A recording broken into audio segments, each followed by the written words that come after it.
When I see the animals and the dead people in the picture, I remember that night when I went along the road to Guernica, after we left the air raid shelters.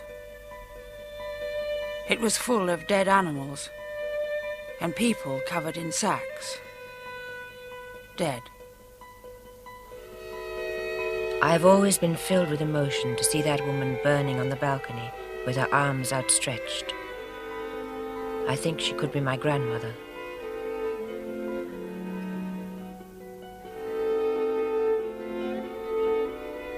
Picasso's painting, Guernica. For two survivors, the town's bombing in the Spanish Civil War is a personal memory, but for nearly 50 years it has echoed in the conscience of the world.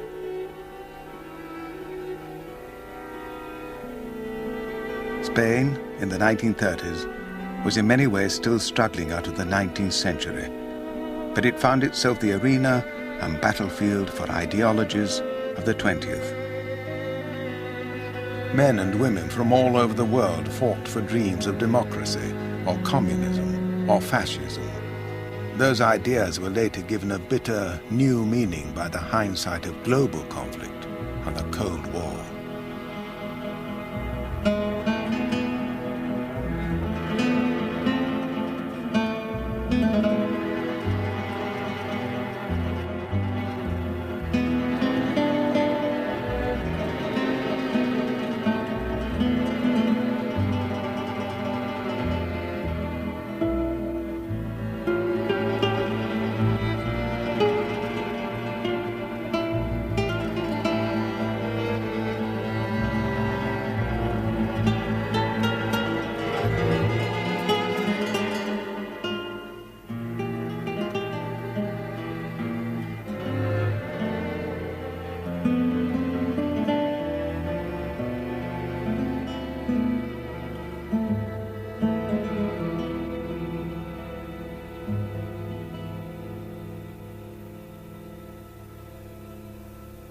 Europe in 1936. Hitler had been in power for 3 years.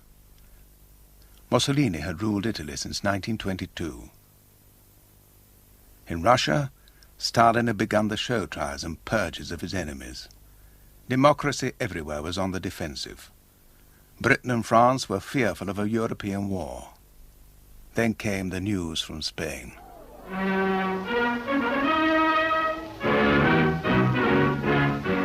All is turmoil in turbulent Spain, and the cost of political anarchy is death and destruction. This unhappy country, reft into two almost equal camps, illustrates all the tragedies of civil war under modern conditions. Innocent people lose their lives, property of law-abiding citizens is wrecked, and half the combatants fight half-heartedly for one cause or the other because they're forced to take sides. Such is the fruit of anarchy, of a people divided against itself. The newsreels, as usual, had a simple explanation: anarchy. But in truth, Spain's crisis confused many an outsider. To understand it, they translated the peculiarly Spanish issues into their own. Spain became Europe's obsession. The idea of the Spanish liberalism and the Spanish workers, the Spanish people, seemed a very passionate and pure cause. I remember that my Oxford tutor, who was a philosophy tutor, said that it was the only course in his lifetime in which there seemed a complete choice, absolute choice, between good as represented by the Spanish Republic and evil as represented by the Francoist forces. The convictions of Europe's left were matched by their enemies on the right. Renzo Ludoli was an Italian fascist. Mi sembrava che in Spagna fosse necessario difendere il cristianesimo, che era insidiato. I thought that in Spain it was necessary to defend Christianity. It was under siege. We thought that fascism was valid as a social and political doctrine. So it was our duty to go and help those who wanted more or less the same thing as we did. Immediately, both sides sought and found gestures of support from rival sponsors abroad. In the liberal democratic world, individual sympathy for the plight of the Spanish Republic was widespread, but practical help from governments was to prove a different matter. The army rebels' pleas, on the other hand, were soon answered.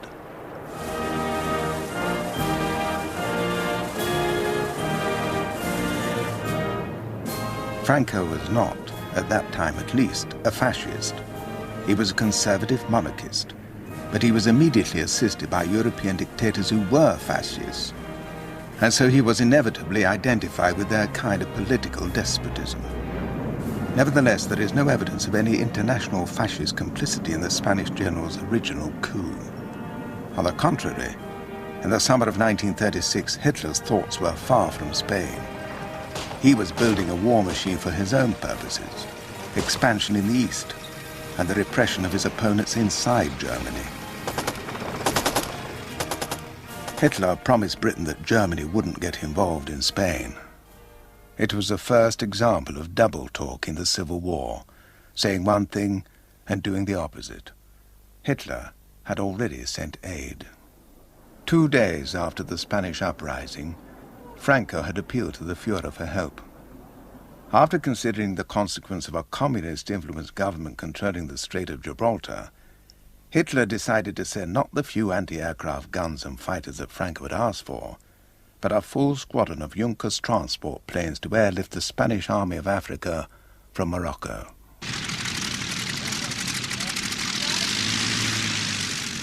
"1,500 of these troops were transported to Seville to begin their fighting passage to Madrid.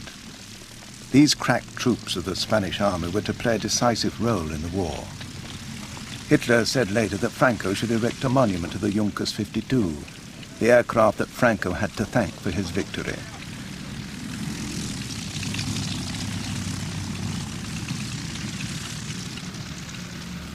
Hitler might have congratulated himself too.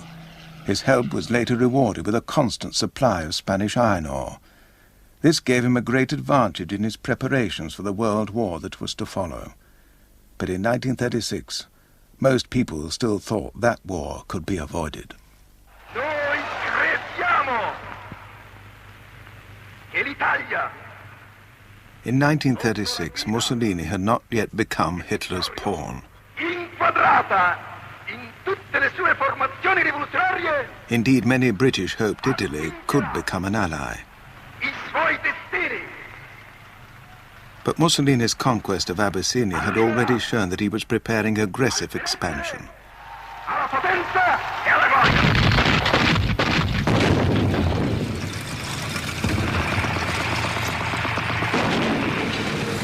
He wanted to turn the Mediterranean into what he called Mare Nostrum, our sea, another Italian lake. There was a natural challenge at the entrance to that lake. Throughout the 30s, Mussolini had dabbled with small-scale right-wing plots to subvert Spanish democracy. He had modestly financed the leader of Spain's fascist party, José Antonio, and allowed right-wing military groups to train on Italian soil. In 1934, in a written though informal agreement, Mussolini had promised to supply arms to Spanish monarchist conspirators should they overthrow the Republic. When the time came, after the uprising, he supplied 12 bombers, the first foreign military hardware to arrive in Spain's war. While Germany and Italy supported the army rebels, Léon Blum, the French Prime Minister of the recently elected Popular Front government, naturally identified with the Republican government of Spain. Léon Blum feared France's isolation. Still haunted by the terrible French losses in the 1914-18 war, and already flanked by 2 fascist powers, France certainly did not want to be trapped in a fascist triangle. Blum went to London to discuss plans for a collective security treaty with the British. Before he went, he ordered that arms be sent to Spain. At this meeting with Anthony Eden, the British Foreign Secretary, Spain was not officially on the agenda, but Blum discussed it anyway. On his return to Paris, he reported the conversation to Jules Moch, a member of his government. Blum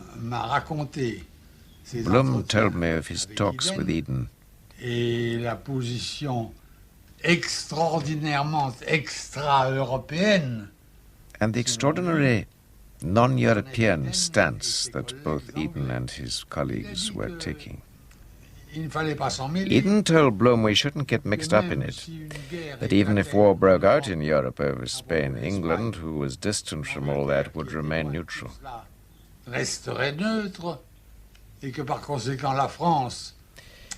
Therefore, since France could not count on support from England, it would be wise for her to adopt the same position as the English. And I think I can recall that Blum told me that that would be a cowardly position. In London, the British national government was worried. Conservative Prime Minister Baldwin and his ministers were concerned at all costs to avoid another world war and feared it could start in Spain. Alec Douglas Hume was then a backbencher. If country after country began to take part in the war, then nobody could see the end of it. And it could end up in a big European conflict. Mussolini was careering around in the Mediterranean and making all sorts of trouble. Japan was restive, and of course German realm was in full flood. And so we were very apprehensive about getting entangled in any other situation. Britain's attitude didn't help the French Prime Minister Léon Blum. His plan for keeping European peace by protecting Spain was also in trouble at home. His policy of unrestricted military sales had threatened to split his government and might have precipitated serious civil unrest. He therefore reversed his original decision to send arms to Spain and devised another policy to save his face. On August 2nd, the French cabinet announced that they had decided to appeal urgently to interested governments for a pact of non-intervention. The British government, supported at this stage by its Labour opposition, responded eagerly. I think France and Britain felt exactly the same on this issue. We did not want to get embroiled. And Mr. Blum thought of the policy of non-intervention, which wasn't a heroic policy at all. But nevertheless, it was a pragmatic policy. As France closed its borders, the Spanish Republic felt let down. Under international law, it was legally entitled to buy arms abroad. But non-intervention stopped that. No one had ever claimed heroic intention for the policy. It was a diplomatic stratagem, a framework in which everyone could safely pursue their individual ends. They would fight their battles without actually going to war. No one thought it could curtail hostilities in Spain, or even that it should. Spain provided a safety valve to siphon off the political passions of Europe at that time.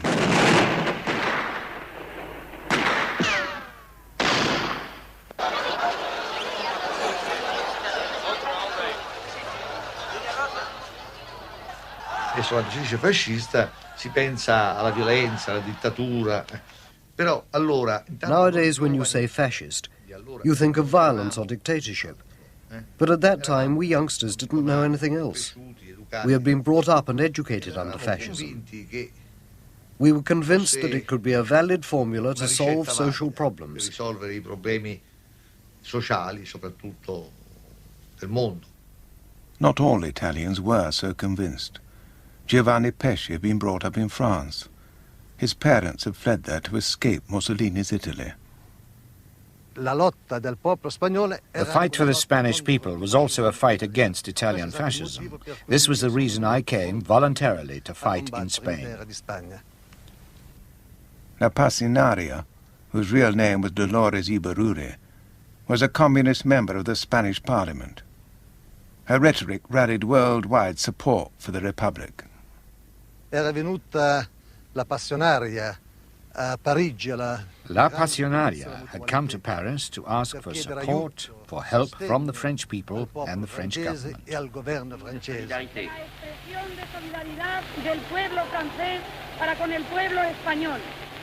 pueblo francés no olvide que la lucha que en estos momentos sostiene el pueblo español es la lucha por la paz, es la lucha por la libertad. She finished her speech by saying, if Spain is defeated, the world will be flooded with blood. And so I, a young, very young, militant of the anti-fascist movement, said that I must also go to give my contribution. In Germany, communists had been the first target of Hitler's terror. And so when Hitler made clear his support for Franco, German communists knew which side they were on. I believe that for us German anti-fascists, it was more poignant than for anybody else. We had tangibly experienced Hitler. Thousands of German anti-fascists were already in prisons and concentration camps, and we immediately recognized the connection between Franco's intentions and those of Hitler. The politics of economic depression spilled over from the cities of Europe to a full-scale battlefield in Spain. It was mainly communists who travelled to do the fighting. Frank Deegan was an unemployed communist docker from Liverpool. I believed that if Hitler and Mussolini managed to help Franco to win, then this would be a defeat for the whole labour movement throughout the world. We thought, you know, the fascists of the world were ganging together, so a call went out for volunteers to help the Republican government. The call came from Moscow. The International Committee of Communist Leaders, the Comintern, organized an international column of volunteers. Stalin himself, however, had his doubts. He was weighing Britain and France as allies against the Nazi threat and didn't want them scared off by communist intervention in Spain. He held back from sending arms. He did send advisors, ambassadors, and food.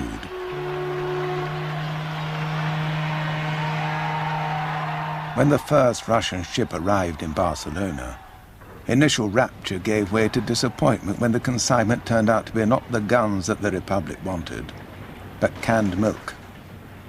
The guns only came later. Meanwhile, the Italian Foreign Minister, Ciano, met Hitler at Berchtesgaden in Germany. They agreed that their aid to the Spanish army rebels had to be increased, partly to counter Russian aid, and partly because Hitler had now decided he wanted to go over to the attack against the democracies. What had previously been a reflex action, a decision to supply Spain on request, became a concrete policy, a joint front against communism. A few days after Ciano and Hitler's meeting, Mussolini was heard for the first time to refer to the Rome-Berlin axis. Events in Spain had drawn Italy and Germany closer together, a step down the path towards the Second World War. I hate war. The world was very different in 1936. America was not the fulcrum of the world's foreign policy decisions. Still in dogged isolation from Europe's affairs, Roosevelt ignored the Spanish conflict and allowed the Texas Oil Company to supply Franco with fuel. In London, the non-intervention powers examined allegations of Italian, German and Portuguese intervention. The committee was chaired by the British. No one wanted the charges to stick, and they didn't. Von Ribbentrop, the German ambassador, later joked, a more appropriate name for the organization would have been the Intervention Committee. Nowhere was this intervention clearer than in the battle for Madrid. Until October, the skies were dominated by the rebels, reinforced by German and Italian planes. The Spanish Republican Air Force was no match until Soviet planes arrived. Just before the Soviet aid arrived, I'd seen a demonstration of women marching along the Gran Via, the principal street in Madrid, shaking their fists at the German and Italian planes and shouting, "No pasarán, they shall not pass." 2 weeks later, there was another flight of planes over Madrid. This time they flew very low and dropped no bombs. Everyone looking up from the streets suddenly saw They were no longer Germans or Italians, they were Russian planes. And the cry went up that ran right through the city, son nuestros, they're ours, they're ours.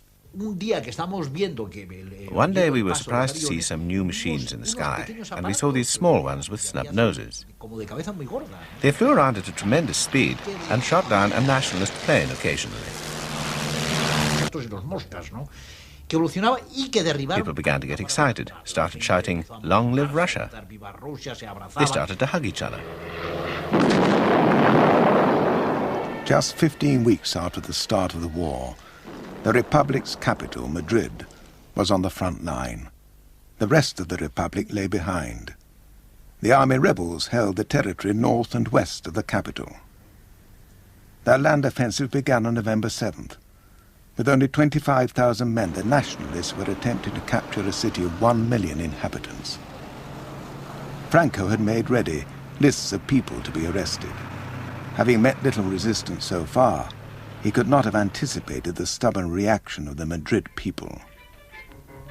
"No pasarán," "They shall not pass," had become the slogan of Madrid, and indeed of all Republican Spain. The government under Largo Caballero left the capital for the safety of Valencia. So did many of the population. For those who stayed, some preparation to defend the city had already been made.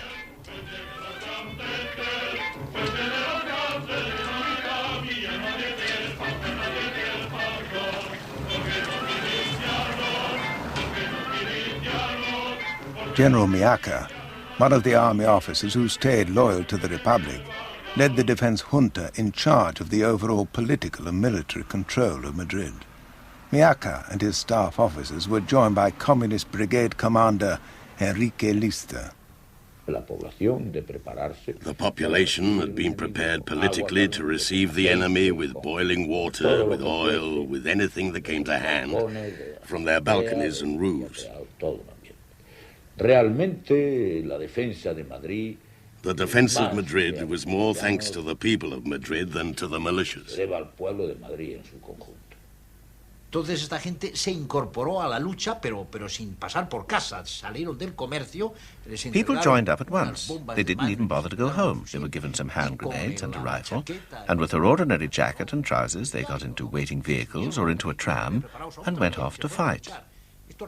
This was really striking and wonderful. It was one of the most wonderful moments of the war. Everyone in Madrid was involved. Loyal officers staffed the army. Ordinary people built defenses for the city. Political parties recruited men for defense militias. But most of all, an organized army was created. However barely trained and equipped, 10 new brigades of the popular army of regular soldiers, mixed with volunteers, were naturally a more effective fighting force than the old militia columns.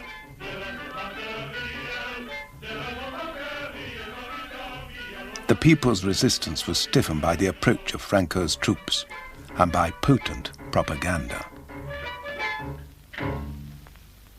Madrid, corazón de España, late con pulsos de fiebre. Si ayer la sangre le hervía, hoy con más calor le hierve. Ya nunca podrá dormirse, porque si Madrid se duerme, querrá despertarse un día y el alba no vendrá a verle. No olvides, Madrid, la guerra. Jamás olvides que enfrente los ojos del enemigo te echan miradas de muerte. Rondan por tu cielo halcones que precipitarse quieren sobre tus rojos tejados, tus calles, tu brava gente.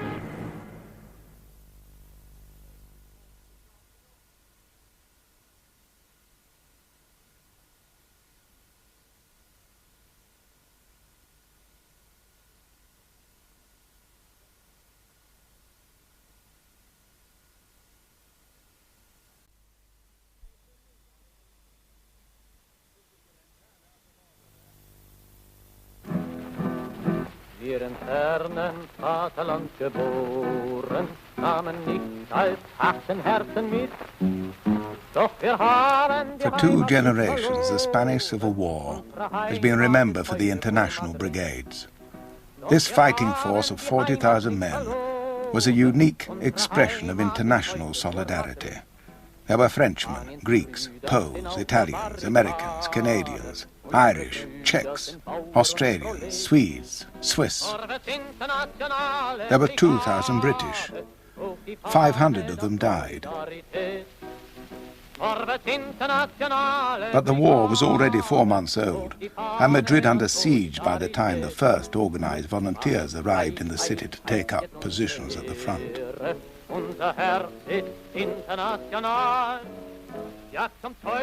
One of the first battalions was predominantly German. It was named after Ernst Thälmann, the leader of the German Communist Party, who was in a Nazi concentration camp at the time.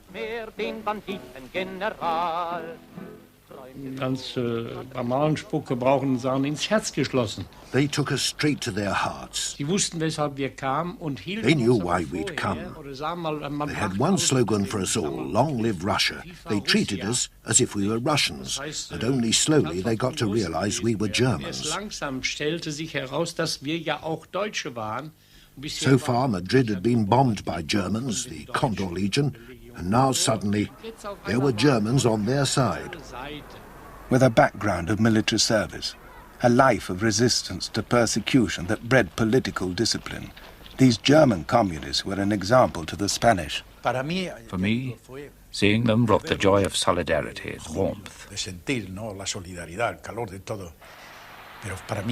They left a profound impression on me. Also, they showed us the things we had to learn. What discipline is, what an army is. Until then, we'd been a militia, not a regular army. Not all Republicans were so happy about the volunteers. In Catalonia, some anarchists feared their revolution was being taken over by communists. They arrested a party of international brigaders arriving from France. But in Madrid, everyone was grateful for any relief from the enemy. The international brigaders were rushed up to the front to help their Spanish allies resist the rebel army attack.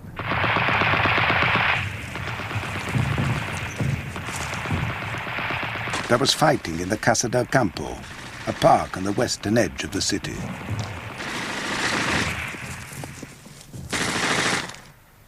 On November 15th, 1936, the rebels finally broke through Madrid's defenses at a point in the university campus overlooking the park. The international brigades held the line in the philosophy faculty, but 2 days later the rebels attacked again and occupied part of the clinical hospital. The Thälmann battalion found themselves defending one floor of the hospital from the Moors on the floor below.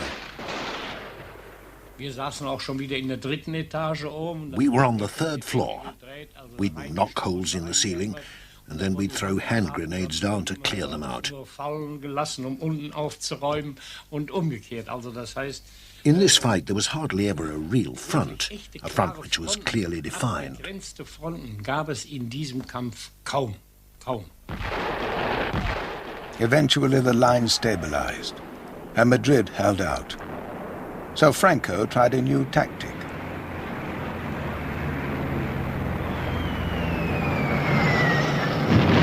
The Civil War became a testing ground for modern weapons.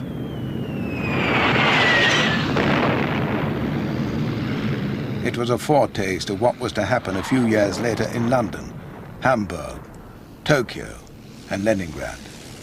But until now, no city in history had been so sorely tested.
Scenes like this, on newsreels all over the world, confirmed the sympathy that attracted so many people to the Republic.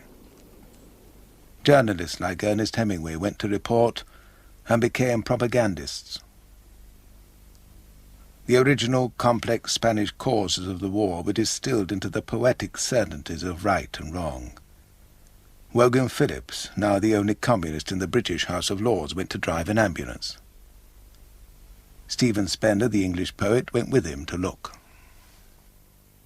We are obsessed by the feeling that this is the supreme cause of our time, a cause of poets and of writers, the cause of freedom, and that unless the cause of anti-fascism was won, unless fascism was defeated, we wouldn't be able to exist as writers. Like so many British radicals, Spender at that time was a member of the Communist Party, but he represented the liberal wing of English intellectual thought.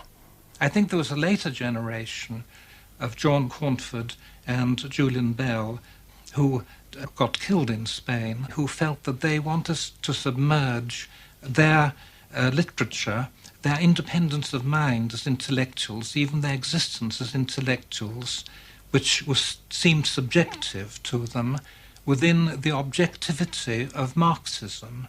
This was the generation of Philby and Maclean. Philby was in Spain for a while, working as a Times correspondent with Franco's forces. In fact, he was spying for the Russians. Julian Bell had developed his Marxist ideas at Cambridge, in the same secret society, the Apostles, which included Anthony Blunt. The threat of fascism had turned a generation of English intellectuals into communists.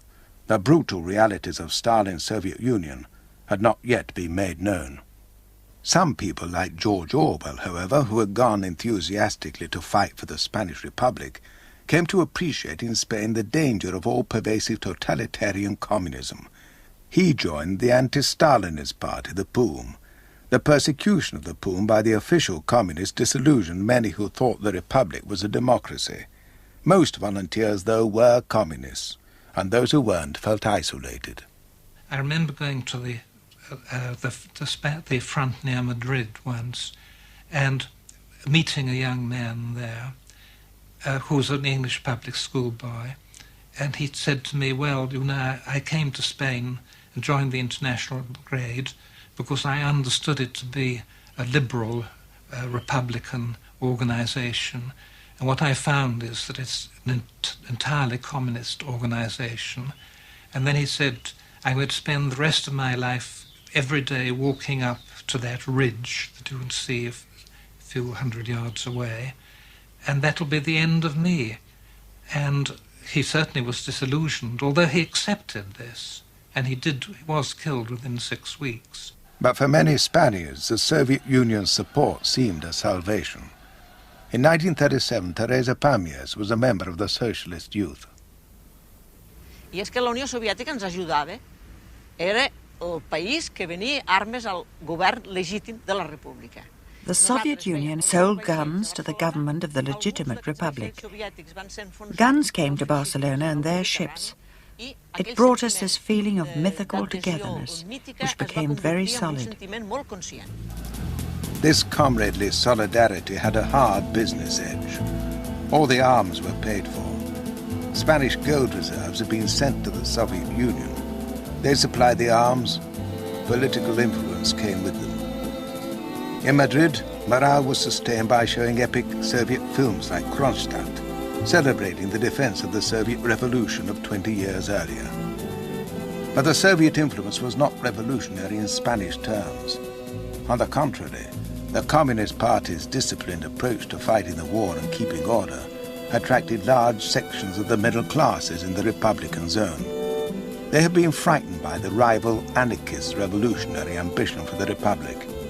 At the end of 1936, Stalin wrote to Largo Caballero and argued in diplomatic French that the Republic should collaborate with liberals and conservative peasants. It is necessary to prevent the enemies of Spain considering her a communist republic, he said.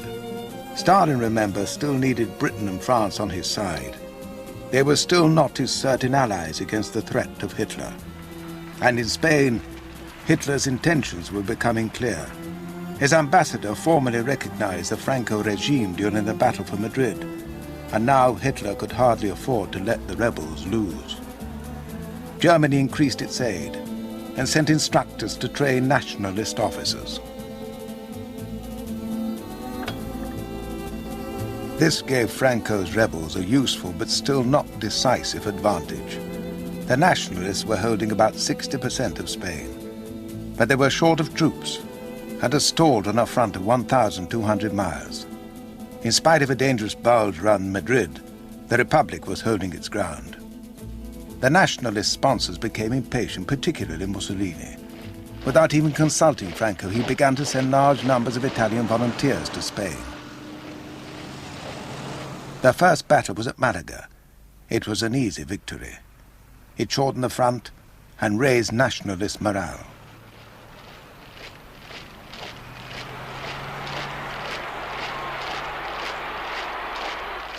The nationalists now tried to encircle Madrid, first from the south by crossing the Jarama Valley. Republican reinforcements, including international brigaders, were rushed up to the front line.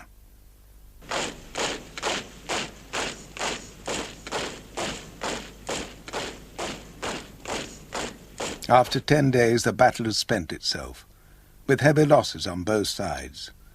There immediately followed another attempt to encircle Madrid, this time from the north at Guadalajara. The Italians, supremely confident after their victory at Malaga, persuaded Franco to let them fight alone. On the Republican side, the Italians from the Garibaldi battalion of the International Brigades took up position against their fellow countrymen. Questa era la posizione del battaglione Garibaldi. This was the position of the Garibaldi battalion. Headquarters was near the woods. The fascists were here, all in this area.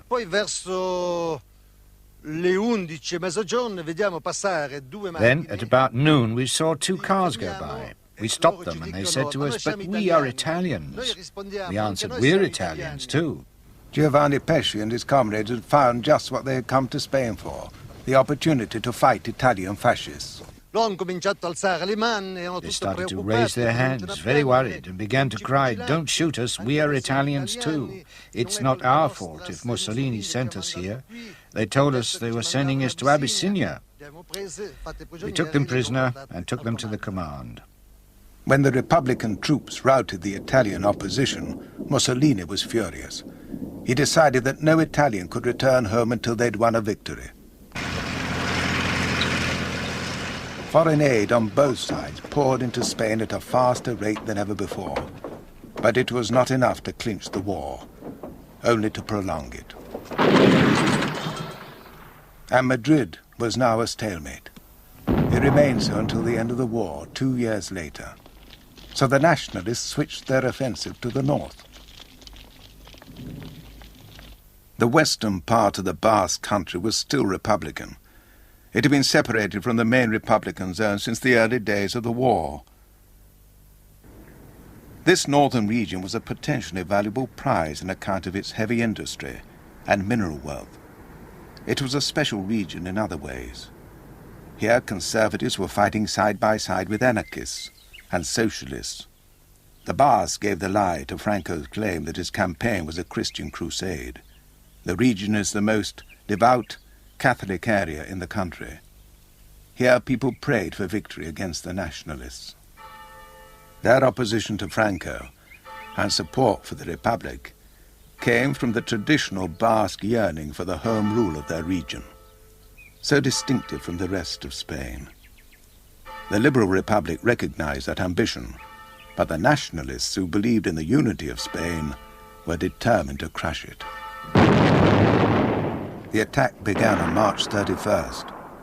The nationalist, General Moller, threatened to raze the region to the ground. He nearly succeeded. But first, the nationalists tried to starve the Basques into submission. The sea blockade of Republican ports posed an embarrassing problem for Britain. Several British merchant ships, legally commissioned to deliver food supplies to the Republic, were stuck in the French port of Saint-Jean-de-Luz. The British government was reluctant to challenge Franco's navy by supplying escorts for their merchantmen. Despite outcry from the House of Commons, Eden announced that British ships would be protected only outside a 3-mile limit of Bilbao. At the same time, the British were secretly negotiating with the nationalists for the output of British-owned mines in Spain. On April 19, 1937, a Captain Roberts, the master of one of those ships, the Seven Seas Prey, became anxious to leave Saint-Jean-de-Luz before his cargo rotted. Captain Roberts defied the British order and set sail for Bilbao. His daughter, Fifi, was on board. So at 10 o'clock we darkened ship and pulled up anchor and sailed out. Frantic flashings from the shore, and a searchlight was played on us, but Father was doing a Nelson act, you see. He just shut that eye, and we sailed on. I mean, there's nothing to it. In spite of the warnings of the British government and the threats that Bilbao harbour had been mined by the nationalists, the Seven Seas Spray arrived unscathed and sailed up Bilbao River. We were the first in, and were told there's only 4 days' food left for the people. Everybody was cheering, hooters were going. It was rather like a ticker tape reception. Only we were coming up the river and everybody was hanging out from all their windows and waving and cheering. It was quite emotional.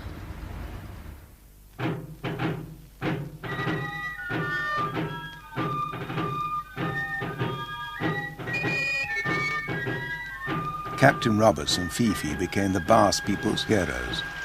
The Seven Seas Spray had exposed the nationalist blockade as a myth, and other British merchant ships followed with food supplies. But the Basques couldn't celebrate for long.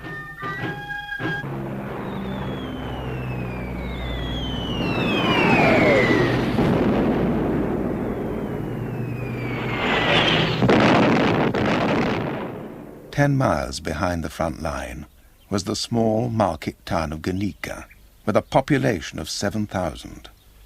It was the historic centre of Basque nationalism. The tree of Guernica, the symbol of Basque freedom, stood beside the Parliament building where traditionally all Spanish monarchs had sworn to uphold Basque liberties. April 26, 1937, was Market Day.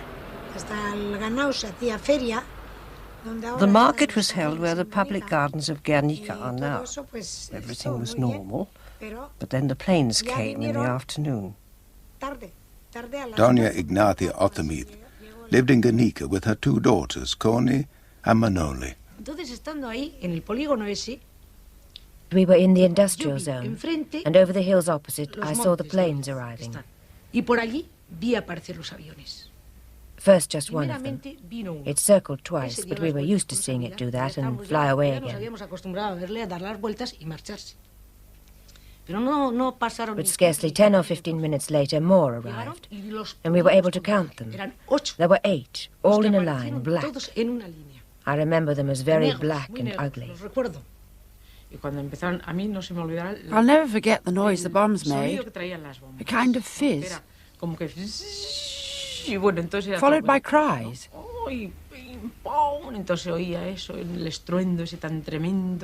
Then a tremendous crash, over and over again. I can still hear the noises, and we could feel everything tremble. Smoke and heat came in. 43 aircraft, mainly German, took part in wave after wave of attacks on the small town. Karl von Kanar was the squadron leader of the Condor Legion which bombed Guernica.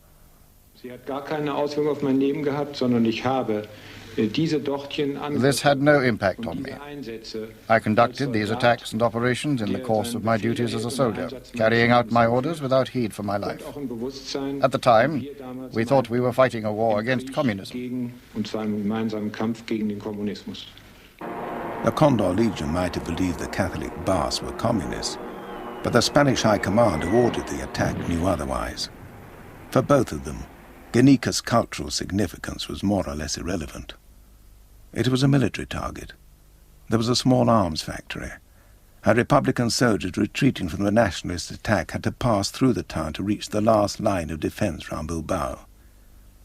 The Germans claimed their instructions were to bomb the bridge and crossroads at the edge of Guernica in order to make the road to Bilbao impassable. In 3 hours, 100,000 pounds of incendiary, high explosive and shrapnel bombs were dropped on the town. Little remained standing, except the arms factory and the Germans' main target, the bridge.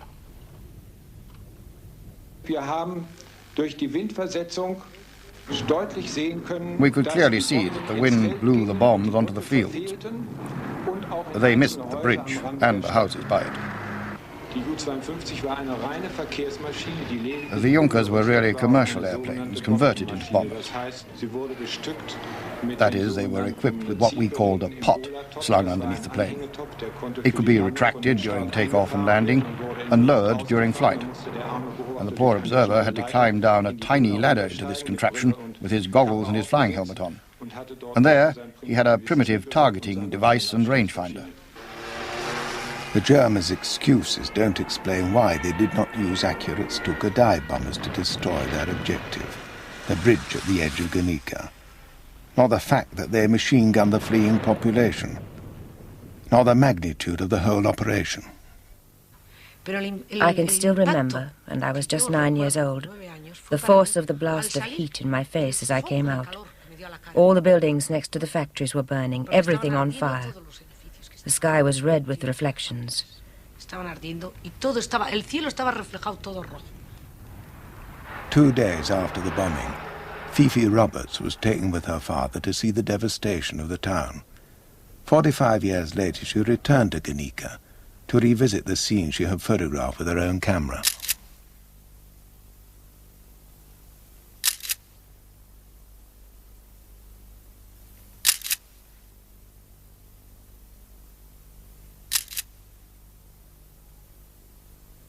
Along the road, there's streams of refugees trudging along. I don't think they had any idea where they were going, what they were going to do. They were on carts, wheelbarrows, anything that had a wheel that was being pushed, and a few of their belongings on it. It's rather heartbreaking to see. And then when we got into Guernica itself, there wasn't a building standing. There's rubble all over the place. Nobody to be seen except the odd soldier. I think they'd been still looking in the ruins for bodies. Luckily, we didn't see any, but the place was an absolute shambles. 72 hours after the raid, before the reckoning of destruction could be completed, the rebel army arrived at Guernica. They immediately began a propaganda offensive as well, making show of guarding the famous Bars Tree of Liberty. They even tried to put the blame on the Bars for destroying their own town.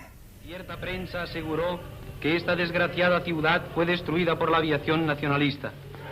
La trabación de hierro del frontón y los bidones de gasolina acumulados frente a la iglesia demuestran que fueron patrullas de incendiarios quienes echaron sobre sus hombros la tristísima misión de arrasar la pintoresca cuna del fuerismo vasco.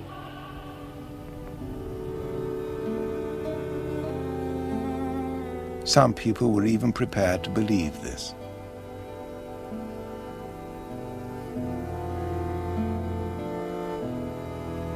The nationalists' real prize lay ahead. To protect their rich industries, the Basques had built a defensive wall around Bilbao, a ring of iron. But it could not protect the city from intensive bombing.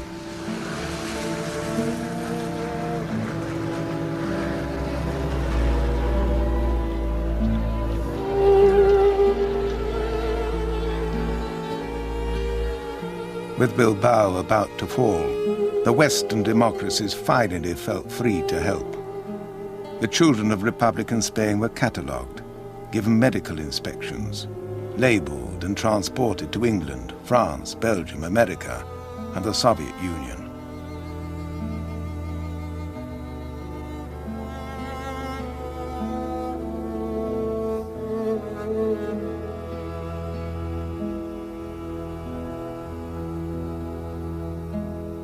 Franco soon broke through Bilbao's defences and seized the region's industries and mines intact. Soon ships left Bilbao with new cargoes.